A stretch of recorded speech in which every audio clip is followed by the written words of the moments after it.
A lot of the dreams that I saw as a kid, they weren't available around me, and so that wasn't really a reality that I lived in, that you could be a professional athlete or that it just wasn't there. And so it's hard to seek out what it is that you're to be or what you'd like to be in this life, as a young person. And you follow a thread, and hopefully that thread brings honor, character, discipline, and integrity to your character, because where it is that I put my footsteps is what builds all those things, right? What I endeavor to do. And so inside of that, a life is built. So, there's a lot of things that constrict a body and keep it sedentary or from making a move like that, right? Yeah. And so it's like there's a boatload of faith that goes along with that, if that's the move. But like for me, it wasn't really like there's this dream and I want to chase that dream. Yeah. My dream, well, at first it was like, a lot of life is survival. And inside survival, there's not a lot of room for dreams, because you don't really have hope of a future, because you don't know what, and I was kind of caught in some stuff like that. And so what I started chasing when I got conscious was self-development. And how can you make yourself more useful? I mean, how many languages do you speak? Can you take care of yourself in combat? Are you weapons proficient? Can you talk about philosophy? Do you understand the machinations of the mind and what happens psychologically to men when they endeavor certain things? And then when I started fighting and stuff, the things that I really wanted to do as far as that part of my personal development was, how do I put myself on the edge of myself, on that real edge of my comfort? How do I get really to the point, whether it's in workouts or whatever it is I'm doing, that I'm working towards that edge of my comfortability? Not only comfortability of what feels like I'm working towards the edge of damage. I want so much out of this session that I'm in, that I'm grinding like that, right? Yeah. And so that kind of became the thing. And out of that was like, well, do what you love.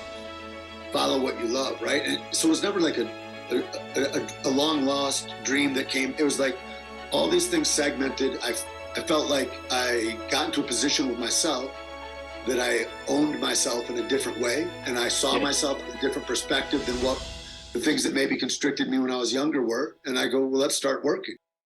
Because I already knew how to work. I had a great discipline and work ethic just from being an athlete. And I was like, well, let's just work at this then, and we'll go and we'll see where this goes.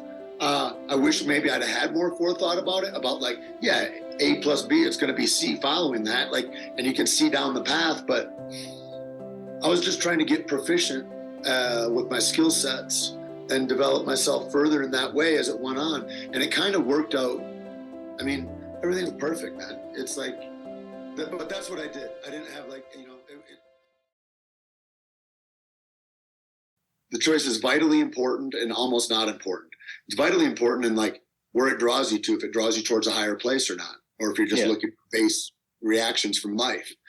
But I think that, if you, it just depends, because also the choice doesn't matter, because you get caught with indecision. So you have to follow something. My coach, Greg Jackson, used to say, you have to have a plan, but you got to be 100% willing that plan is going to change and fall apart. And so it's important to be thoughtful in those ways, but it's also important to be loose and go, okay, now that this new tangent came up, I can adjust the plan. Now that this new tangent, I love fighting, I go into that. And then you get into a place where you age out of that. And what is it? Well, this tangent came up about film. I'll take this job doing this. Fuck, this is dope. I remember when I was a little kid, I would have loved to have done this, but I didn't see any possibility anywhere.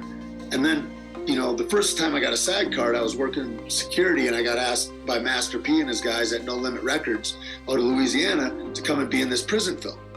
And so that's where I got a SAG card, and that started in 2000. It's called Lockdown. And the guy on the film, there was the second unit director and stunt coordinator. He goes, dude, come live out at my house. You can work out. And I go, dude, I'm going to go live and be in the movies and live in California. That seems outrageous to me. Like, I'm a kid from Michigan. I got this one job. I'm doing this competition stuff I love. Thanks a lot. But, I'm not following a pipe dream for something that I like. And so I followed a fight career for 10 years. Yeah. And that became a huge part of my life. And then as my last fight happened, a guy from the X Games that was also a stunt coordinator came into my gym and starts rolling jiu-jitsu. And then we start talking, and then he goes, and so he puts me in this movie, Paul, and then I start working like that. And I go, because I was just doing after fighting, I was like doing bodyguard work, and I was running, I started a CrossFit, strongman, jiu-jitsu gym. Yeah. And so inside of that, you follow that path long enough, you become an expert in those things. And then you meet other experts along, and that's how it builds, right? Yeah. But it's like, that's why it has to be something you love. Because if it's something you're waiting for a payoff for, it won't it like, especially now in like instant gratification society that we're in, it's not going to gratify you quickly enough, and you'll become bored and move on. You won't have the discipline to follow it through. But if you do that and you love the thing, man, it's limitless. Yeah. Well, most people are in such a state that they can't get out of their own towns. Yeah. Financially, right? And so there's 1,000 things that are holding most people. Now, not everybody's like that. Some people, there's an affluence they already have, or some kids grow up with zero confidence, some with a ton of confidence, and it's like there's so many industries to all of us. And that's the beautiful way, is that I see all these different people and they all succeed. And what is that?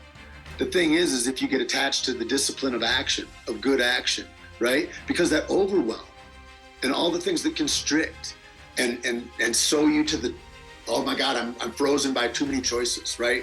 My analysis has got paralysis written all over it, right? And so it's not that. You can't fix your mind out of the place. You have to show your mind with action. And so you have to take the footsteps towards that thing diligently. And it doesn't matter what you think about it, how you feel about it. Take the footsteps and you'll get further down the road, and those things will become true because you'll have faith in the footsteps you just took. And it's like, that's the only way that I've ever seen anybody build it.